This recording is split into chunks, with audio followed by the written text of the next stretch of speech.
Nosog'lom semirish etapida birinchi zarar ko'radigan organimiz bu jigar. Semizlik bu hamma kasallikni boshlanishi. Gormonal semizlik, gormonlardan kelgan yoki genetik semizlik juda kam uchraydi. Semizlik bo'lmasa, siz sahnli diabet bo'lmaysiz. Yo'ma yaxshimi, sog'lom ayol to'kin sochin bo'lish kerak deb o'ylashadi. Yo'q. Vrachlar hozir kompleks ishlasagina patsientda rezultat bo'lyapti. Sog'lom ovqatlanishga inson bir kunda o'tib qolmaydi. Gepatozni davolamasangiz gepatitga aylanadi. Gepatitni ham davolamasangiz ertaga sirroz bo'ladi deyman. Ota-bobolar hammasi semiz bo'lsa ham, o'zi kaloriya tanqisligida bo'lsa u odam semirmaydi. O'zimizni chegaralab, uni yesam bo'lmas ekan, buni yesam bo'lmas ekan deb hech kim ozolmagan. O'shaning uchun sport bilan shug'ullana olmayman, vaqtim yo'q demanglar.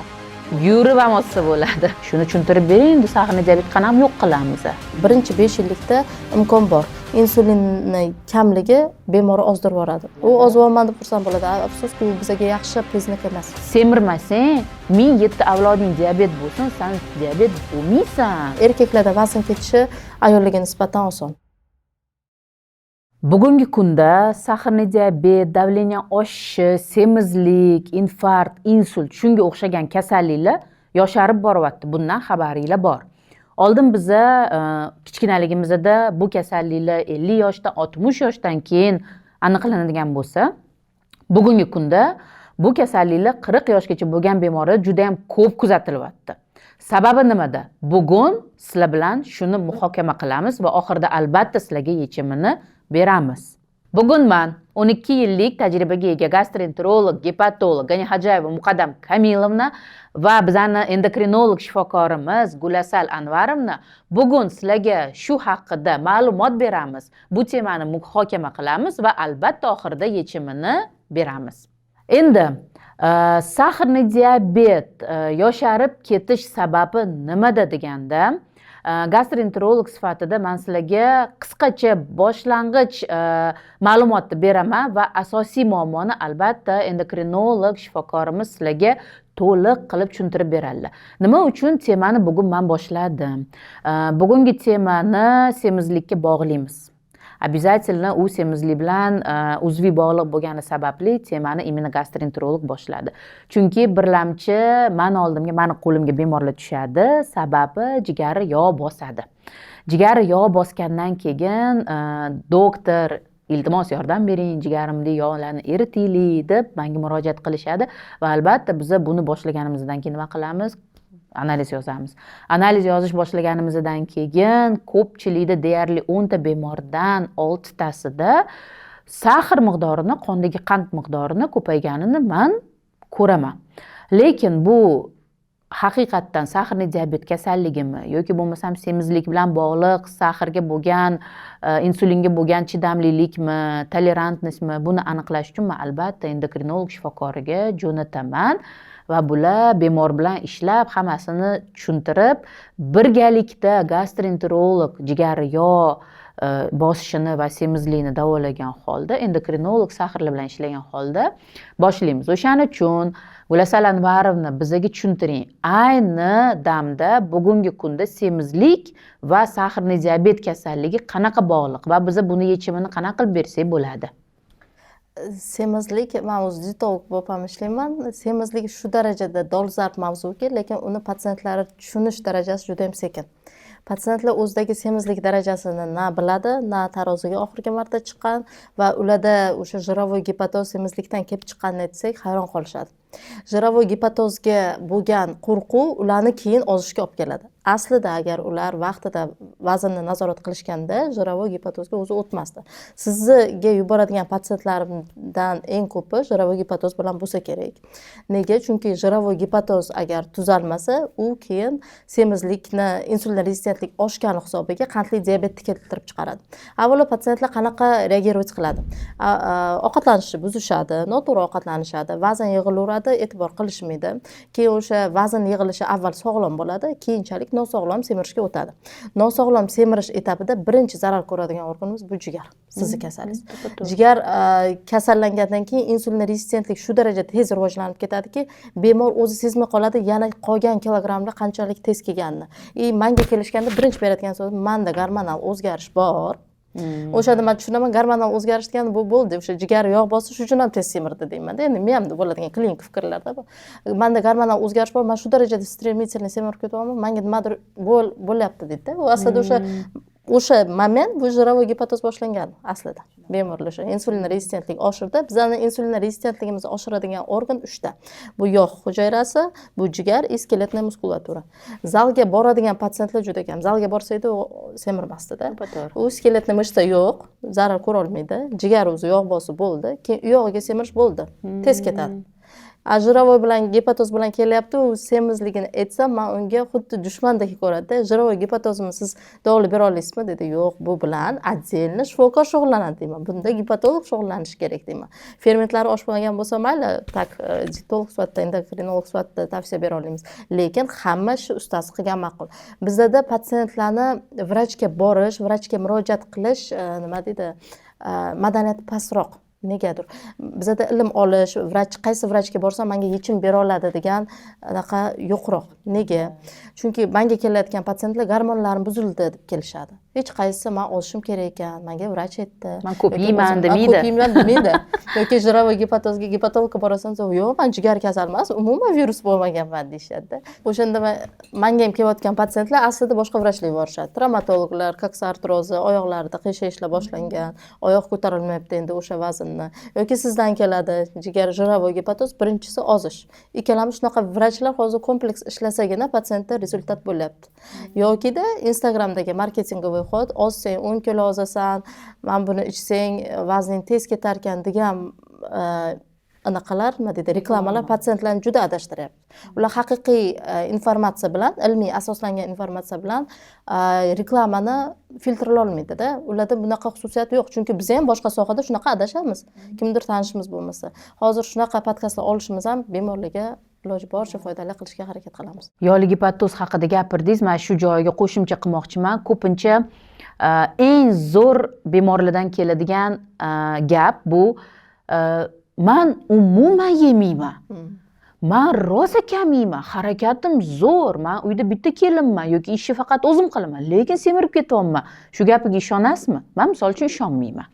Agar har qatdan qanaqadir gormonalniy o'zgarish bo'lsa, unda odamni tuzilishi boshqacha bo'ladi. Unda odamni semirish proporsiyalari boshqacha bo'ladi. Misol uchun bir danaga hamma yog'i semiradi, to'g'rimi? Xuddi shikanga o'xshab. Lekin bizdagi semizlik bilan kelgan bemorlar asosan nima? Mundoq qorin qo'ygan bo'ladi-da. Umuman yemayman, bilmayman, qatdan semiraman, xavosam ham bo'lmagan gap. Men ishonmayman. Men как shuncha ko'p yillik уже bemorlar bilan ishlagan vrach sifatida, tim bo'li semizlikka hozir yillar davomida bizani qarashimiz o'zgaryapti-da. Bo'lmagan gap. Siz yeysiz, kam yerdirsiz, lekin noto'g'ri yeysiz deyman. Mana qarang, misol uchun kam yeyish bilan kam yeyish bor-da. Kam yeyish bilan oqsilli kam yeyish bo'lishi mumkin, go'sht yeyish mumkin. Balans yo'q. Lekin ular kam yeydi. Bitta dona shokolad yeyman deydi. O'sha bitta shokoladdan kuniga nechta bo'ladi degan savol berganda, ha, to'g'ri deydi. To есть bu degani bizani bemorlarda ovqatlanish tarbiyasi, pищевое поведение degan narsa yo'q.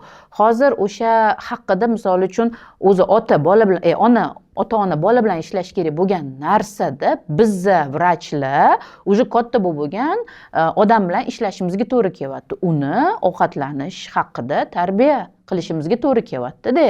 Mana shu narsa misol uchun yetkazib borish qiyin bo'lyapti.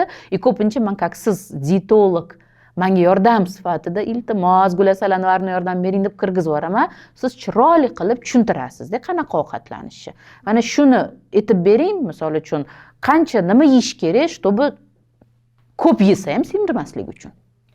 Avvalo patsientlar o'zi uchun hamma eshitishni xohlardim. Gormonal semizlik, gormonlardan kelgan yoki genetik semizlik juda kam uchraydi. Misol uchun genetik men avlodimda bor dedi, lekin biz yegan ovqatimiz ortiqcha kaloriyasidan anaqa bo'lamiz, semiramiz, boshqa narsadan emas. Misol uchun ortiqcha kaloriya yemasa, genetik u ota-bobolari hammasi semiz bo'lsa ham, o'zi kaloriya tanqisligida bo'lsa u odam semirmaydi. Pishvo поведенияsi to'g'ri bo'lsa. Mana men misol uchun. Shunaqa holat ko'p bo'ladi-da. Sog'lom hayotda yurgan odam semizlik darajasi har doim past bo'ladi. U o'sha ota-bobolarni ko'rgani uchun ham, noto'g'ri yeganini ko'rgani uchun ham vrach oiladada tinchlantiradi, o'zini opravdaniya qiladi. Shunaqa yo'lga o'tib oladi-da. Bizada bor, demak men ham semiraveraman. Lekin bizani hozirgi kundagi ovqatimiz dostupniy oldingiga nisbatan. O'sha kuni sizga aytyapman. Bolalarim misol uchun oldin biza bitta snikersa 7 ga bo'lib yesak, hozir bo'lishgisi kelmaydi bolalar. Yo'q, bo'lish tugul hammasiga alohida olib berasiz. O'shanda sal rozi bo'lishi mumkin. Agar boshqa narsa olib bermasangiz. Shunda ham va bitta shumi deydi hozirgi bolalar. Chunki ularni prilavkada ko'rgan anaqa mahsulotlar juda ko'p-da, hammasini qo'llaydi. Dostupность ko'p ovqatga. Biza o'sha narsani yeyaverganimiz sari kaloriya bilan qorinni to'ydirish bu ikki xil narsa. Inson sog'lom yesa, qorni tez to'ymaydi, nima desam. Qorin to'yadi, lekin kaloriyasi kam bo'lsa, u semirmaydi. Lekin bizada mayda narsalarda ham kaloriya ko'p. Siz aytayotgan o'sha shokoladda ham bitta plitichni уже 900 kilokaloriya, u bitta yarim tova osh anaqasi kaloriyasi, misol uchun, bitta somsa уже 500 kaloriya. Bizada o'zi kaloriya kam narsa. Agar aql bilan biz tarelkamizni tashkil qilmasak, bizga hech kim uni shetdan qilib bermaydi. Gastroenterolog sifatida bitta joyini anaqa qilib ketmoqchiman. Misol uchun mana oshqozonni hamma ko'rgan. Oshqozonni tubi, hamma narsani tubi tagida bo'lsa, oshqozonni tubi tepada bo'ladi. Teskari xuddi bundoq ko'zani aralashtirib, aylantirib qo'yganga o'xshaganda, tubi tepada bo'ladi, o'sha to'qlik hissi bizani retseptorlarimiz ham tepada bo'ladi. Bu degani nima? Ovqat tushgandan keyin pastga tushadi-ku. Demak, biz oshqozonni to'ldirishimiz kerak, to'g'rimi? O'sha tubiga, retseptorga ovqat yetib borgandagina bizani miyamizga signal keladi. To'xtat, sen to'yding deydi. Lekin qarang, somsangiz, mayli mani kaftimdagi somsa bo'lsin, yesak to'lmaydi oshqozon. Lekin siz kaloriyangizni olib bo'lgan bo'lasiz. O'shaning uchun bizani bog'chalarda bekor bir tarelka kasha bilan yedirishmaganda, bu degani biza kasha misol uchun 100 kaloriya bo'lsa, 100 kilokaloriya bizni yeb, o'sha 100 kilokaloriya bilan oshqozonni to'ldirib bo'lamiz. Bo'ldi, u yog'iga ovqat so'ramaydi. Siz aytganingizdek kaloriyasini oldi, ham to'ydi. Lekin siz ikkita kolbasa qo'yilgan, ustiga sariyog' anaqa surilgan buterbrod yesangiz, to'ymaysiz. Lekin o'sha 100 kaloriyangizni, 200 kaloriyangizni olib bo'lgan bo'lasiz. O'shaning uchun siz aytganingizni to'g'ri. Mana endi qarang, oshqozon to'ldirish kerak, to'g'rimi? Degani. Qanaqa to'ldirish kerak? Nima bilan to'ldirish kerak? Avvalo sog'lom tarelkada yeyishni o'rganish kerak. Sog'lom tarelka nima degani? Hozir patsientlarga uni yeysan, buni yemaysan degan ibora yo'q meditsinada. O'zi chiqdi bu narsa. Chunki patsientlarni boshqarish qiyin bu narsa bilan. Bu любой запрет ertaga ularni sirfga olib keladi. Hozir eng yaxshisi prinsipi Garvardskaya tarelka yoki sog'lom tarelka metodi. Nima yesangiz ham sog'lom tarelkaga avvalo bizga foyda beradigan narsani yeb bo'lishimiz kerak. Tarelkani yarmi salat, kletchatkaga boy bo'lgan sabzavotlar, mevalar, qolgan yarmiga oqsil va murakkab uglevod va foydali yog' kislotalar qo'shishimiz kerak. Shunda organizmga porsiya ovqat jihatidan kam kiradi, lekin salat hisobiga u oshqozonni to'ldiradi. Kaloriya salatda o'zi 0 deb hisoblayman men. Приложениеga qo'ymasam agar, no объем jihatdan ko'p bo'lgani uchun qorinni yaxshi to'ydiradi. Kaloriya kam kirdi, qorin to'ydi. Bo'ldi. Patsientlarda shunaqa narsa bor, mayda перекусlar. O'shani ham yo'qotish kerak ozadigan inson. Zavtrak qilding, bo'ldi, obedgacha indamay turish kerak. Sal bo'lsa ham kutish kerak, organizm o'zini слушаться qilish kerak. Qorni ochib ketsa nima qilish kerak obedgacha? Qorni ochib ketsa, suv ichsinmi? Avval o'ziga savol berish kerak. Agar inson o'sha payt mana perekuska nimadir yemoqchi, o'ziga savol berish kerak. Misol uchun, Kamilova, sen hozir brokolini xom holatda yeyolaysanmi degan savolga javob ha bo'lsa, demak siz haqiqatan qorningiz och. Это не эмоциональный голод, а физический голод. O'shanda siz demak ovqatlanishingiz kerak. Mumkin sizga ovqatlanish, chunki haqiqiy sizga fizический, metabolический ochlik kelyapti. Lekin siz o'sha holatda xom brokolini yemayman, u вас эмоциональный голод, sizga bir stakan suv ichib yuboraman. Suv ichib yuborishingiz kerak, bu narsa o'tib ketishi uchun yoki sizga ishtiyoq beradigan biror narsa qilishingiz kerak. Ko'p eshitganman, o'sha siz aytganingizdek yolg'on qorni ochgani yoki rostdan qorni ochgani o'sha men aytganimdek 1 stakan suv bilan bilsa bo'ladi. Agar o'sha suvni ichganingizdan keyin boshqa yegingiz kelmasa, demak o'sha emotsional nimadir yegim kelyapti degan fikr kelgan bo'ladi. Lekin rostdan qorningiz ochgan xuddi bolaga o'xshab, men ovqat yemayman deb turgan bolaga yedirib zo'rlasangiz u yemaydi. Lekin haqiqatan qorni ochgan bo'lsa, bolaga borsh, yomon ko'rgan borshni bersangiz ham o'sha borsh yeydi qorni ochgan bola. Xuddi shunaqa bizning miyamiz ishlaydi. Shunaqa.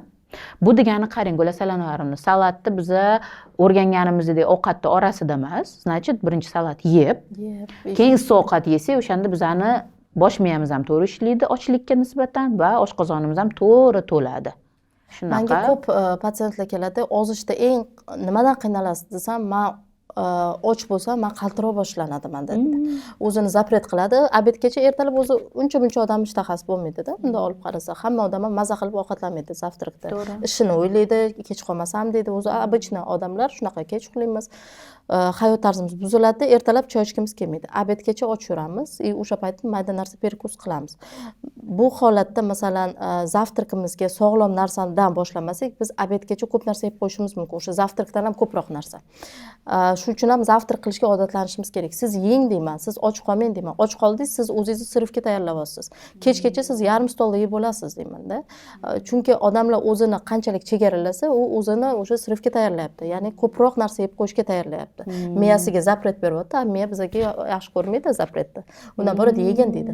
Avvalo biz fokusimizni bitta narsaga qaratishimiz kerak. Avvalo sog'lom, nima yesam ko'proq energiyam ketadi, energiyam ishimga yetadi, kun bo'yi qiladigan ishlarimga ulguraman deb savol berib inson ovqat yeyishi kerak.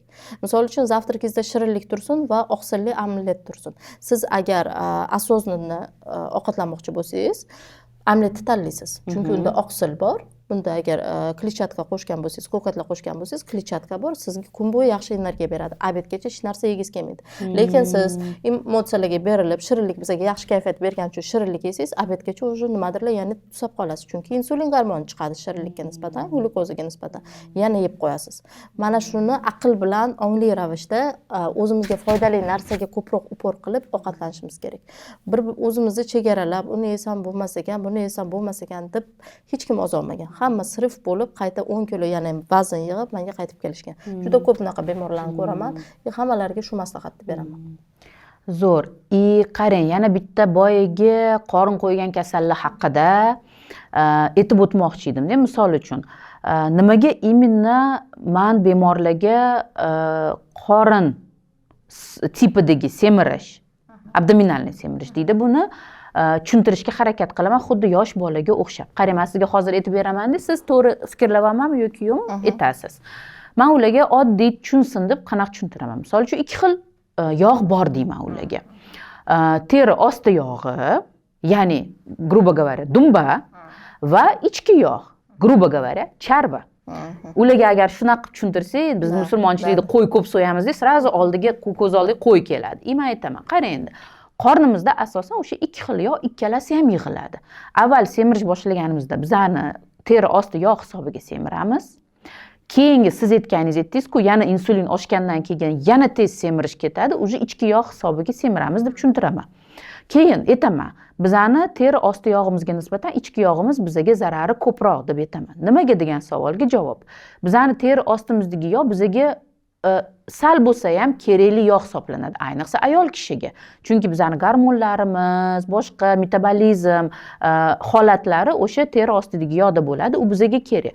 U shamollasa, maksimum bizga kasal bo'lgan narsamiz bu sellulit. Bu estetik xunuk bo'lgan narsa, lekin u bizga asosiy kasallik keltirib chiqarmaydi. Lekin ichki yog', charvi yog' bu bizga именно metabolический, ya'ni modda almashinuvi tarafidan o'ylasa, bizani ichki yog', bizani ichki organlarni qoplab turadigan yog' hisoblanadi. U aktiv yog' deyman men ularga. Aktiv deganda bu o'zidan o'sha shamollash fermentlarini, shamollash narsalarini chiqarib turadi-da, o'sha atrofini, ichagimiz atrofini, oshqozon osti bezni atrofini, jigar atrofini o'ragandan keyin u o'sha organlarni shamollashiga, ya'ni yallig'lanishiga. Endi shamollash degan noto'g'ri, просто boshqachasiga tushunishmaydi bemorlar. Yallig'lanishiga va spaleniyaga olib keladi o'sha ichki yog'. Yallig'lanishga olib kelgandan keyin mana hozir boya jirovoy gepatoz haqida gapirdik. O'sha gepatoz gepatitga aylanadi. Gepatitga aylangandan keyin ozishi uchun, start berish uchun, siz oldingizga kirish uchun bilasizmi nima deyman? To'g'risini aytaman. Oldin etika tarafdan bizga ruxsat berilmagan vrachlarga, hozir lekin men aytaman. Agar siz gepatozni davolamasangiz, gepatitga aylanadi. Gepatitni ham davolamasangiz, ertaga sirroz bo'ladi deyman. Sirroz bu jigar qotishi va bo'ldi, butun sistema ishdan chiqdi deganimdan keyin umuman yari ozishga qarshi mani ham ota-bobolarim govdali bo'lgan, men ham shunaqaman degan odamlar ham o'ylab qoladi. Jigarsiz yasholmayman-ku. O'shaning uchun mana shu fikrimni aytmoqchi edim. Abdominalniy immunni qorin atrofidagi yog' yig'ish haqida. Mana ayollarga norma bor bizada, erkaklarga norma bor. Oldin boshqacharoq edi, hozir boshqacha. mana shu haqida ham как nutritsiolog, dietolog, endokrinolog sifatida aytib bersangiz. Ayollar ham erkaklar ham bel aylanasini o'lchab yurish kerak aslida. Hamma ham vazniga qarab bilolmaydi. Misol uchun vazni 70 kilogramm bo'lgan ayolni vazni 160 bo'yi 160 bo'lsa, u o'sha bo'ydan 100 santimetr olib tashlaydi. 160 bo'lgan santimetrdan 100 olib tashlasa 60 qoladi. 60 kilogramm bu unga norma. Demak, u 70 bo'lsa 10 kilogramm ozishi kerak. Nega? Chunki u 60 kilogramm bo'lganda organizmda metabolik o'zgarish bo'lmasligi mumkin. 70 kilogrammdan u yog'iga o'tib ketsa, bel aylanasi oshsa, unda metabolik sindrom boshlanish xavfi yuqori. Shuning uchun ham u buni uy sharoitida qila oladi o'zi. Va bel aylanasi ayollarda 80 santimetrdan oshig'i o'zi normadan baland. Erkaklarda 90 santimetrdan oshig'i baland. U kindik atrofini aylanasiga o'lchanadi, polga parallel ravishda nafas chiqargan paytda. Lekin qornini tortmaysizlar. Nafas chiqarasizlar, qorin tortilmaydi. Tana vazni indeksi degan tushuncha bor. Bu bizani vesimiz bo'yimizga nisbati ravishda semizlik darajasi aniqlanadi. 18 dan 25 gacha norma, 25 dan 30 gacha ortiqcha vazn, 30 dan 35 gacha birinchi, 35 dan 40 gacha ikkinchi, 40 dan yuqorisi 3, 45 dan yuqorisi уже 4-stepen. Bu darajalar bizga nima beradi? Bemor hali kelmasa, hasab telefondan shuni o'lchab bersa ham biz unga risklarni ayta olamiz. Shunaqa bo'lishi mumkin, ertaga diabet bo'lishi mumkin, ateroskleroz bo'lishi mumkin, ertaga ichki organda hech qanaqa patologiya bo'lmasa ham hatto oyoqlaringda og'riq boshlanadi, artroz boshlanadi. Chunki 25 yoshgacha suyaklaring o'sha vesini ko'tarishga mo'ljallangan. Sen endi bu yog'iga semirding, endi suyaklaring u vesni ko'tara olmaydi. Shuni tushungin deb konsultatsiyaga yoki ozishga chorlaymiz. Chunki bemor ozish haqidagi fikrini juda ham sekin ravishda qabul qiladi. Ozishim kerak ekan degan fikrga kelish uchun o'zi bir muammo. Samokritika bo'lishi kerak uning uchun. Bir xil bemorlarga o'sha 100 kilo bemorga ham o'sha paytda konsultatsiyada ozish kerak degan payti ular xuddi umrida birinchi marta bu gapni eshitayotgandek xafa ham bo'ladi. Xafa ham bo'lishadi. Bunaqa bemorlar tezroq o'sha haqiqiy действие etapiga kelib olish kerakda. Bo'ldi, o'sha semizligi bo'ldi, yaqqol bo'ldi. Endi uni sababini qidirish hojati yo'q. Gormonal bo'ladi, nima bo'lsa ham baribir ozish yo'li bitta: dieta, sport va bizani qilayotgan kompleksniy lечениямыз. Lekin ularning o'zida dieta bo'lsa, fizическая aktivность bo'lsa, bizani lечениямыз effekt beradi-da. Prioritetini bemor bilmaydi. Bemor nima deydi? Semizlik bu kasallik ekan, demak lечение olsam tuzalaman deydi. Bizga dorini yozdirib ketishadi. Biz fizическая aktivность ovqatlanishni tushuntirdik, yarim soat vaqtimiz ketib, lekin bemor uyga borganda mana bu dorilarni yozdi-ku dedi. Endi bularni ichaman dedi, o'zimdan o'zim ozib ketib qolaman dedi. Bir oyda keladi rezultat. Unaqa narsa bo'lmaydi. Men ham bemorlarimga aytaman, "Nету волшебной tabletki", yo'q-da. Unaqa mo'jizaviy qanaqadir tabletka yoki dori, чтобы biz qilaylik-ku, sizlar ozinglar yoki men qilaydi, sizlarning jigaringlarni, yog'inglarni eriting. Har doim aytaman, siz men bilan hamkorlikda ishlashga rozimisiz deyman. Dogovor qilaman. O'zi bitta qog'oz dogovor ham qilsam bo'lar ekan, qo'l qo'ydirib olaman-da oxiri. Shunga kelamiz oxir. Endi qarang. Kelishuv qilamiz deyman bemor bilan. Ayniqsa ayol kishilar bunga qiyin anaqa qiladi, poddavatsa qiladi. Erkaklarga gapirsangiz, ular qabul qiladi. Ayol kishilar nabarot, "Yo'ma yaxshimi, sog'lom ayol, to'kin sochin bo'lish kerak" deb o'ylashadi. Yo'q. Kelishamiz deyman. Men sizga dori yozaman. Men sizni lечение qilaman. Chunki agar ozmasangiz, yog'ingizni eritmasangiz, jigardagi oshqozon osti bezi ishdan chiqsa, ertaga diabet bo'lasiz, davleningiz oshadi va bu kasalliklar ertaga infarkt, insultga olib keladi. U sizga nima bo'lishi mumkin, nima asorat keltirishi mumkin, oldindan aytib qo'yamiz deymiz. Kelishamiz. Men qilgan ishimni 20% deb hisoblaymiz. Demak, meni назначенияларым, dori-darmonlarim, sizni qilgan ishingizni 80% deb hisoblaymiz. Demak, asosiy javobgarlik sizda deyman. To есть o'ziga sekin to'g'rilab qo'yamiz. Nima deb so'raganda, bu siz aytganingizdek, birinchi bo'lib ovqatlanishingizni kontrol qilasiz. Agar kontrol qila olmasangiz, har kuni rasmga olasiz, bizaga yuborasiz yoki bo'lmasam o'zingiz har kuni rasm ko'rasiz. Tak, nima ortiqcha narsa yedim, o'shani o'chirib tashlaymiz, olib tashlaymiz. Ikkinchisi, vaqtida ovqatlanasiz. Bu ayniqsa bizani kelinlarga taalluqli ertalab choy ichdi, mana siz aytganingizdek ichdi, bo'lmasam yo'q. Obedda bolasini yedirayotganda o'sha 2 qoshig'i bolasidan qolgan ovqatini yedi, bo'lmasam yo'q. Shu bilan kechqurun eri kelgandan keyin eriga zo'r ovqat qilinadimi, og'ir ovqat, takoy kaloriyli ovqat qilinadimi? Bo'ldi, xo'jayin bilan, qaynota bilan o'tirib, o'sha stolda o'sha og'ir ovqat yeyiladi. Ana o'sha kun davomida olmagan narsasini ortig'i bilan oldi, bo'ldi, ratsion, rejim hammasi yo'q. Siz aytganingizdek vaqtida yeyish kerak. Bu ham o't qopini ishiga yaxshi, ham jigar ishiga yaxshi, ham ozishimizga yordam deyman. Uchinchisi, biza yozgan dorini vaqtini, muddatini to'g'ri qabul qilish. Bu degani, men ularga tushuntiraman, jigar yo bosdimi, birinchi darajasi, bu boshlang'ich darajasi, o'zi 3 ta darajasi bor. Birinchi darajada, boshlang'ich darajada bo'lganida kamida yoni 1 yil eritamiz deyman. Voy, 1 yilmi? Ha, siz yillar davomida yig'gan yog'ingizni yillar davomida eritamiz deb yana javobgarlik bemorning o'ziga. Bu mendan ketadigan javobgarlik emas. Men o'zimning ishimni ularga yuklamayapman. Ularni o'zini badani, o'zini sog'lig'i, o'zini vaznidagi javobgarlik faqat undaligini tushunib yetish kerak. Nimaga? Chunki biza uni har kuni uyida soatma-soat, minutma-minut kontrol qila olmaymiz. Bizani ishimiz eshitish, to'g'ri diagnoz qo'yish, to'g'ri taktika tanlash va unga tavsiya berish. Shunda bizani ishimiz tugaydi. Lekin, misol uchun, statsionarga yotsa bemor, bizani qo'limizga 10 kunga tushsa, ana unda men chaqiraman. Gulasalanvarni endokrinolog yordam bering. Sahri bilan ishlaylik. Shuni agar boshlang'ich stadiyasi bo'lsa, yo'q qilaylik. Davleniyasi oshib boshlayotgan bo'lsa, kardiolog chaqiramiz, iltimos. Hattoki semizlikda nerv o'tkazuvchanligi, qon misol uchun o'tkazuvchanligi buzilganida biz nevropatolog, gematolog va boshqa mutaxassislarni tortib birga ishlasak bo'ladi. Lekin uyga tavsiya berganimizda bu narsa, естественно, izimdan chiqadi. To'g'rimi? To'g'ri. Endi yana bitta narsa, mana qaranglar, bu oy muborak Ramazon, ro'za oyida ko'pchilik bemorlarimiz серьезный kasali bor yoki bo'lmasa yengilroq kasali bor, menga обязательно вообще direktam, telegramam to'lib ketdi. Ro'za tutsam bo'ladimi, Agar men u bemorni tanisam, yillar davomida uni olib borgan bo'lsam, men unga sразу javob bera olaman. Chunki men uni taniyman, men uni bilaman organizmini.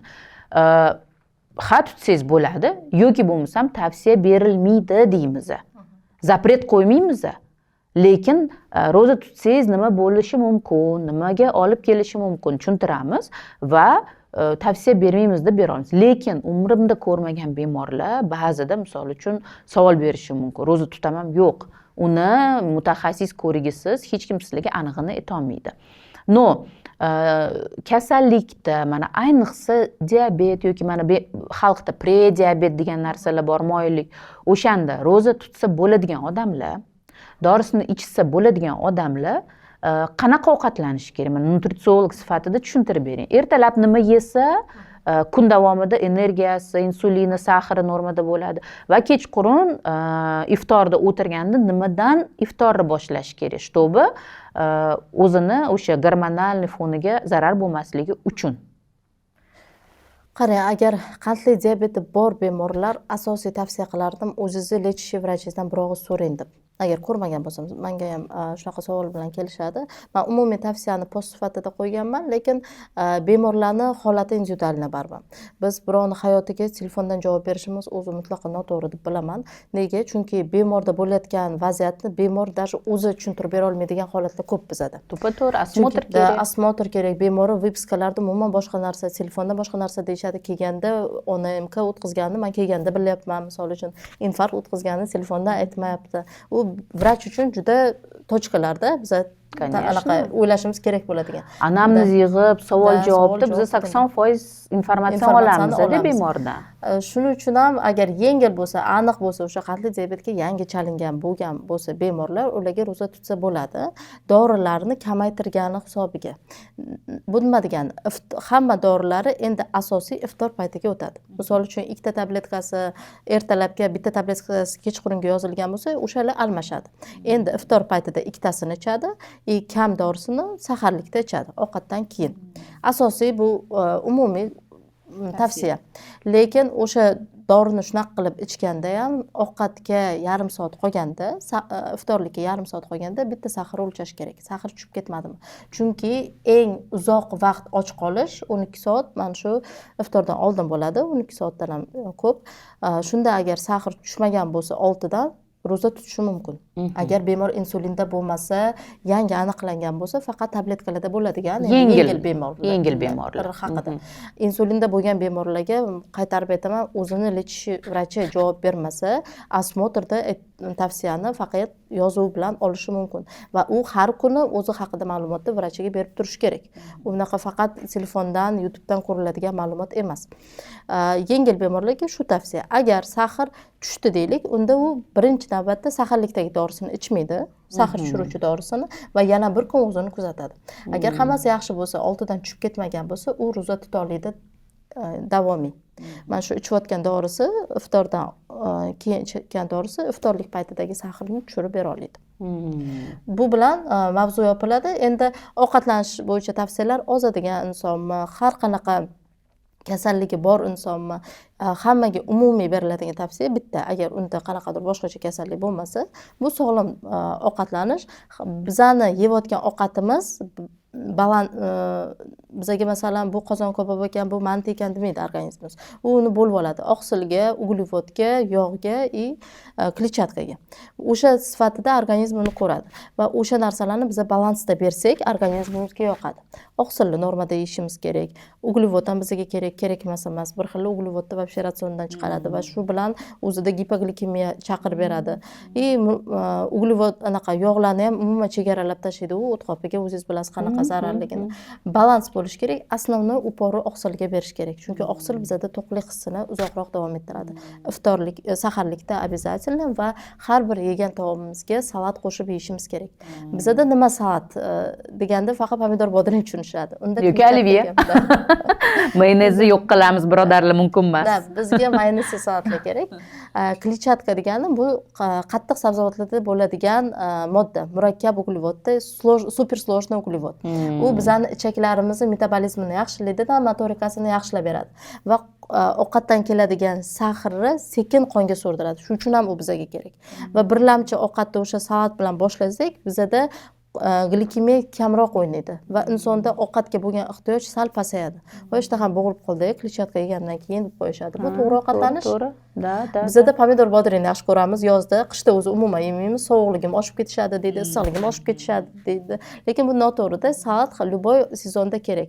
Mayli 1-2 minut tovada aylantirib oling, lekin baribir ratsioningizda bo'lsin deyman-da. Nimani qishda misol uchun bunaqa agar ko'katligi, bodring, pomidorligi sovuq oshayotgan bo'lsa, bizda kvaşinniy kapusta bor qishga. Bu fermentированный karam ham kletchatkani, ham ichi mikroflorasini tiklab beradi. Uni ham misol uchun qilsa bo'ladi. Shu narsalarni qo'shish kerak. Bizani o'zbeklarda kamroq. Pomidor bodring yaxshi ko'ramiz, pomidor bodringda kletchatka kam. U bizani muammomizni yo'q. Mana o'shaning uchun bemorlarimga imенно bitta sanab o'taman. Xo'p, pomidor bodring yeginglar kelyaptimi? Iceberg karomini qo'shing ichiga yoki oddiy o'zingizning oq karom yoki qizil karomni maydalab to'rab qo'shing ichiga yoki bo'lmasa uyingizda nima ko'katingiz bor? Bizda hozir круглый год ko'katlar bor xolodilnikda. Nimangiz bo'lsa, nimangiz yomon bo'lib qolayotgan bo'lsa, xolodilnikda hammasini salatingizga soling deyman. Ana o'shandan keyin o'ylab qarashadi. Уже savol tug'iladi. Azaytun yog'i qo'shaymi? Pista yog'i qo'shaymi? Tuxum to'rib yuborsam bo'ladimi? Boshqa ana уже ularda fikrlash boshlanadi. To есть ovqat mana tarbiyasi yana keldik, ko'ryapsizmi? To есть har bir odam ovqat tarbiyasini o'zini uyda ko'radi. Agar o'sha ota bobolarida u to'g'ri ovqatlanishga nisbatan tarbiya ko'rilmagan bo'lsa, salatlarga bo'lgan muhabbat yoki bo'lmasam oqsilga bo'lgan muhabbat singdirilmagan bo'lsa, ana ularni katta bo'lganda siz bilan biz o'rgatamiz-da to'g'ri ovqatlanishni, boshqa ilojimiz yo'q. Lekin yana bitta narsani men подчеркивать qilib ketaman. Tegini, mana misol uchun ves haqida gap ketadi ko'p. Oxirgi standartlar bo'yicha biz vesga уже почти ahamiyat bermaydigan bo'lib qoldik vrachlar. Nimaga? Men bitta narsani bemorlarga tushuntirishni xohlayman-da. Mana men ozish boshladim. Boshida bir oyda 10 kilo ketdi. Zo'r ozdimda, keyin to'xtadim deydi. To'xtaganingizda nima qildingiz desa, o'sha paytda men fitnesga borish boshladim deydi. Sport qo'shdim. Siz aytdingiz sport qo'shsang ozasan deb, lekin men sportga borgan kunimdan boshlab vesim to'xtab qoldi deydi. Xo'p, vesingiz to'xtadi. Lekin bel aylana qanaqa? Biz bel aylana haqida boya gaplashdik. Bel aylana, lekin bu yerda ketyapman. Ketdi, yana boshqatdan dars o'tamiz. Siz o'tadigan darsni biz ham o'tamiz, aytamiz. Endi qarang, ko'zingiz oldiga yog'ni keltiring, dumbani. 2 kilo dumbangiz qancha? Taxminan. Men muncha deb ko'rsatadi. Endi 2 kilo go'sht olaylik borib bozordan. 2 kilo go'shtingiz qancha desa, men muncha deydi. Misol uchun, mana siz fitnesga borish boshlaganingizda siz mushak massasini olish boshlaysiz-da. Qancha mushak ko'p bo'lsa, biz shuncha og'irlashamiz. Demak, bunaqa bemorlarga endi men ham tavsiya beraman har doim. Siz ozish boshladingizmi? Qorin aylanasi, oyoq aylanasi, ko'krak aylanasini olasiz, daftarga yozib qo'yasiz.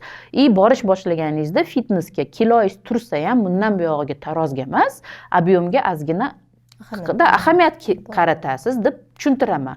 Mana shu joyda ham misol uchun bizani o'sha siz aytgan Instagramdagi yoki bo'lmasa boshqa YouTube'dagi reklamistlar, ozdiradiganlar, sizga bir oyda 10 kilo, 2 oyda tam 50 kilo ozdiraman deganlarga ozgina biza tushuntirish berib ketamiz, что kiloga zatsiklivаться qilib qolmanglar. Da, to'g'ri ozinglar. Mana sport, mana siz aytdingiz sport. Biz ham sport qo'shishga harakat qilamiz. Umuman sportga qarshi yoki bo'lmasa sport bilan shug'ullanishga vaqti yo'q yoki xohishi yo'q odamlarga nima tavsiya berasiz? 10,000 qadam yurish. 10,000 qadam deganingizda voy dod deydi. Iltimos, birodarlar, 3,000 qadamdan boshlanglar. Bugun 3,000 yuring. Ertaga ham 3,000 yuring. 3,000 ni 305 mingga ko'taring, keyin 310 mingga ko'taring. Shu bilan sekin vaqti keladiki, o'zingiz sezmay qolasiz. Lekin har kuni muntazam ravishda sport bilan shug'ullanmasdan 10,000 qadam to'xtamasdan yurganlarni ozganini ko'rganmisiz? Kecha patsient keldi. Faqat qarang, onasini konsultatsiya qildim.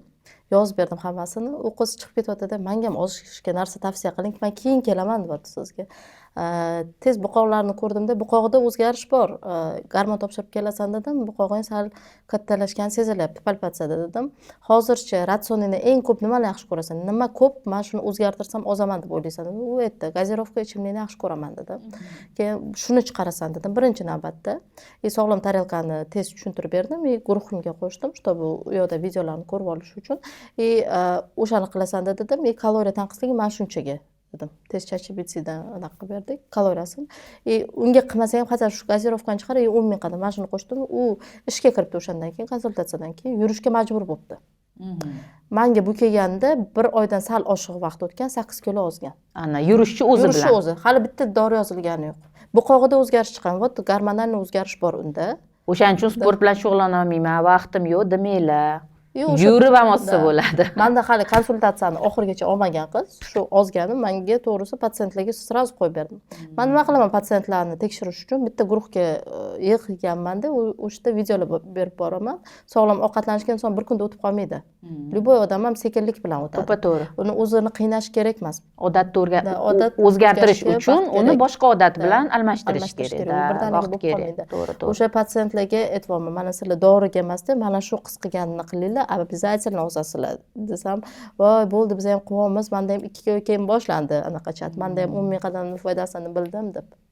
Keyinchi mana qarang, men sizni anaqim ozganda sahr oshgan odamlar, birlamchi bilgan odamlar shu sahrdan butunlay xalos bo'lishi mumkinmi? Misol uchun, keyinchalik sahrni diabetga o'tmasligini oldini olish mumkinmi? Shuni tushuntirib berishingizni xohlayman. Nimaga? Men bemorlarimga aytishga harakat qilaman, tushuntirishga, lekin siz boya aytganingizdek, chumchuq so'ysa ham qassob so'ysin degan gap, siz bemorlarga shuni yetkazaylik, что semizlik bu hamma kasallikning boshlanishi. Semiz odam sog'lom bo'lmaydi hech qachon. Semiz odam kasal.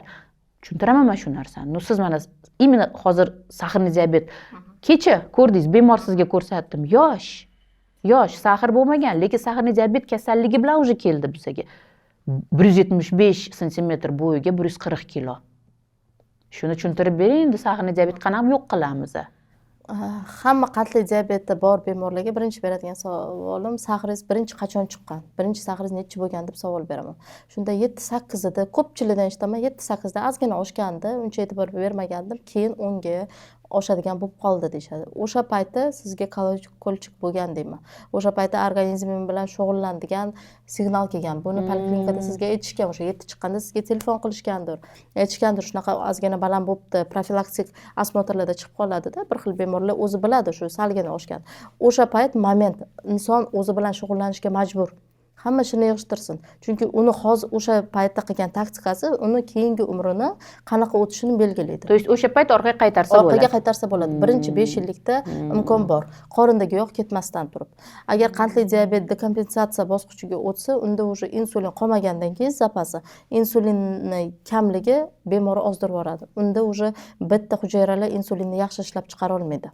Shunda o'sha u ozibaman deb xursand bo'ladi. U ozibaman deb xursand bo'ladi. Afsuski, u bizga yaxshi priznak emas. Yoshlarda semizlik hozir juda ham rivojlangan. Misol uchun, mani oldimga jigar muammosi, jirovoy gepatoz bilan kelishadi, lekin uni jigarini yog' bosganini bilish uchun ko'pincha men uzi qilishim shart emas.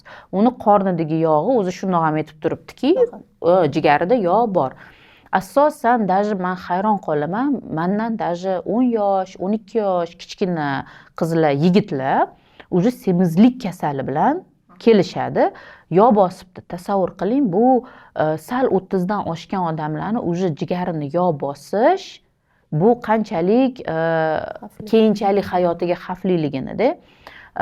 O'shaning uchun sahrni diabetga o'xshagan kasal asosan semizlik bilan bog'liqligini bugungi kunda уже явно bizaga butun dunyo nimalari, olimlari tushuntiryapti bizaga va bemorlarga. Agar ota-onasida, даже otasida ham onasida ham sahrni diabet bo'lsa, bolasiga nasl suradi degan fikr bor edi. Hozir ham bor u bemorlarda. Lekin biza shu narsani tushuntirib berishimiz kerakki, otangizda, boboda, buvida hammada sahrni diabet bo'lsa, siz agar vesingizni ushlasangiz normada, semizlik bo'lmasa, siz sahrni diabet bo'lmaysiz. Sahrni diabet bilan kasallanmaysiz deb tushuntirsam, bu narsaga bemorlar как fantastikaga qaragandek qarashadi. Keyin majbur bo'lamiz, hozir moda GPT-ga yoki bo'lsa Google-ga kiritamiz-da, o'sha xalqaro, yevropeyskiy standartlarni ularga ko'rsatib, naglядно tushuntirib beramiz. Mana bugungi kunda bu standartga kiritildi, bu уже tasdiqlandi. Milliard odamlarning ichida tekshiruvlar o'tkazildi deb bizaga aytibdi. Semirmasang, 1007 avloding diabet bo'lsin, sen diabet bo'lmaysan deb tushuntirsa, kimdir xursand bo'lib ketyapti. De o'zi bilan shug'ullanyapti. Mana hozir men ko'ryapman, odamlar orasida sog'lom turmush tarziga bo'lgan muhabbat ko'payib boryapti. Oldin qanaqasiga men 7 ta choyxonam bor, men choyxonaga bormayman, o'rtoqlarim nima deydi. Erkaklar asosan. Ayollar challari bor, gapim bor. To'g'risi-da. Lekin hozir уже ayrim o'ziga muhabbat qo'ygan odamlar, o'zini tanasi bizaga bir marta beriladi. Biz nima yesak, tanamiz shundan iborat bo'ladi degan narsani tushunib yetgan odamlar o'sha choyxonasiga boryapti, ulpatchilikdan ham chiqmayapti, ayollarimiz ham gapga boryapti. Bordi keldi, to'y, hasham challardan qolmayapti, lekin nima qilishyapti? Menga bilasizmi nima deyishyapti? Men o'tiramanda qatig'imni ichib o'tiraman deydi. To'y men aytmoqchiman, demak, osh yemasa ham odamgarchilikdan chiqmasa bo'lar ekan-ku degan odamlarning ongiga yetib boryapti. Endi yoshlarga biza misol uchun tavsiya berishimiz kerak-da siz bilan. Asosan bizani vrachlarni ishimiz faqat davolashdan iborat emas. Bemorlarga ko'pincha tushuntiraman, bizani ishimiz faqat davolashdan emas, bu kasalliklarni oldini olish тоже bizani vrachlarni ishimiz. Demak, profilaktika. Men gastroenterolog, gepatolog sifatida yoshlarga bergan tavsiyam, agar oshqozon ichi sistemasida qanaqadir surunkali kasalligi bo'lsa, albatta mutaxassis nazoratida bo'lish kerak. Agar to'g'ri ovqatlanib, dietani to'g'ri ushlab, rejimni to'g'ri ushlashsanglar, bu surunkali kasalliklar bosh ko'tarmaydi. Demak, biz uni kontrolda ushlashimiz mumkin. Lekin qanaqadir shikoyatlar bo'lsa, sizda qanaqadir bezodokarchilik bo'lsa, albatta borib, уже davo muolajani olishinglar shart. Endi semizlik borasida endokrinolog maslahatimizni diqqat bilan eshitasizlar. Avvalo inson bir yilda bir bo'lsa ham qasab taroziga chiqib turishi kerak. O'zi bizada tarozi bizada borda. Yevropada, Amerikada hammasida bioimpedance analiz tela bor. Ular kiloga umuman qaramaydi. Kilosi necha bo'lsa ham agar ichi to'la mышца bo'lsa, ular nabarot xursand bo'ladi sarkopeniya yo'qligida. Lekin bizada o'sha yog' o'zi ko'rinib turadi, qorin eshikdan kirib kelishidan uni bioimpedance qilishga hojat yo'q-da. O'zi vizualni qo'yib bo'lamiz biz diagnozimizni. Kilogramm emas, o'sha sifat muhim. Kilogramlar emas, o'sha tana vaznimizni sostavi, relyefimiz ko'proq ahamiyatga ega. Va odatimiz bilan ishlashimiz kerak. Ayollarda nimaga semirish bo'lganda men aytaman-da, sizlar yaxshi kuninglardan semirmadinglar. Sizlar yomon kuninglardan semirdinglar deyman. Siz uyda o'tirasizmi, anaqa bola qaraysizmi, demak sizda resurs yo'q. Sizni bolangiz energiyangizni oladi, xo'jayiningiz energiyangizni oladi, uy ishlari energiyangizni oladi. Sizda energiyasizlik va asosan sizlarni tekshirganimizda gemoglobin past bo'ladi-ku ularni. Shirlik bilan to'ldiramiz energiyani. Железо yo'q, gipoksiya bo'lyapti, organizmga energiya kerak. Uni ko'ziga faqat shirin narsa ko'ziga yaxshi ko'rinadi. Uni kam yesa ham, unga to'qlik bermasa ham, qornini ovqat o'rniga o'tmasa ham, lekin u kaloriya jihatdan oshib ketdi, u semizlikka olib keldi. Va bu mana shunaqa choy ichishlar, pechenka bilan, tort bilan, shirinlik bilan odat tusiga kirdi. U o'sha bilan ishlash kerak, hayotiga o'ziga yoqadigan bironta mashg'ulot olib kirish kerak u ayol kishi. Shu narsa bilan ishlang deymiz, defitsitlarni to'ldirish.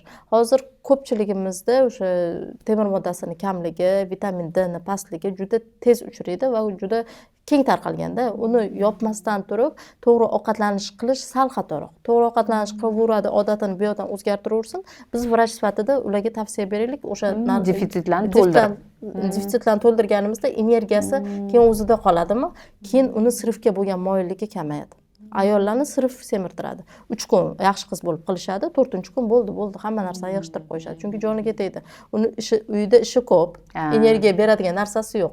U asosiysi kelsa, men ertaga shu bolalarim uchun ham energichna yashashim kerak, men o'zim uchun ham yashashim kerak, men ularga energiya berishim uchun o'zim energiyaga to'la bo'lishim kerak deb qadriga ongli ravishda o'zini yaxshi ko'rsagina o'sha narsaga o'ta olamiz. Erkaklarda qanaqa? Erkaklar yaxshi kundan semiradi, chunki ularda choyxona ko'p, siz aytganingizdek, yaxshi ovqatlanish ular uchun ro'zqish. Shu narsani kamaytirsak, ularda sal ozish osonroq ham bo'ladi. Erkaklarda vazn ketishi ayollarga nisbatan oson. Chunki ularni emotsiya boshqarmaydi, ayollarimiz emotsiya boshqaradi. To'g'ri. O'shaning uchun ovqatlanishga, kasallikka ongli ravishda agar biz podxod qilsak, unga yechim topishimiz oson bo'ladi. Eng asosiysi bemor vrachga uchraganida sizlar tushunishinglar kerakki, misol uchun menga gastroenterolog sifatida kelganida endokrinologdan maslahat oling deganimda, bu vrachga kelganda bemorni ovora qilish emas. Bu bemorga nisbatan jiddiy qarash hisoblanadi. Sizlar bu narsaga nabarot minnatdor bo'lishinglar kerak. Chunki biza har bir mutaxassisni fikrini olib, kompleksniy ravishda e'tibor qaratsa bemorga, demak uni problemasini tezroq yechimini topishga va bo'lgan muammosini to'g'irlab davolashga effekt bo'lishiga ko'rsatishga bizada o'shanga anaqa bo'ladi, nima desa bo'ladi, tezroq yechim topamiz. To'ppa-to'g'ri tezroq yechim topamiz. O'shaning uchun yoshlarga tavsiya berib qolamizki, endokrinolog vrach bilan faqat misol uchun ochlik bilan o'zini qiynab ozish bu noto'g'riligini yetkazamiz. Harakat kerak, albatta harakat bu kuch, harakat bu hayot. Va uchinchidan ongli ravishda biza o'zimiz bilan o'zimiz ishlashni boshlaymiz. Demak, bekor qoldikmi ovqat yeyishga emas, bekor qoldikmi ko'chaga chiqib bolalar bilan aylanishga yoki bo'lmasam sport bilan shug'ullanishga yoki o'zimizga yoqadigan qanaqadir mashg'ulot, hobbi. Mayli ishlashga imkoniyati yo'qmi? Uy sharoitida qilishga mashg'ulot topinglar va bizning xayolimiz birinchi bo'lib ovqatga emas, bizga foydali narsaga borishini ta'minlab qolaylik. Sog' bo'linglar, sog'lig'inglarni ehtiyot qilinglar, o'zinglarni yaxshi ko'rib, vazninglarga ehtiyotkorlik bilan va vнимательно qarashinglarni tavsiya qilib qolamiz.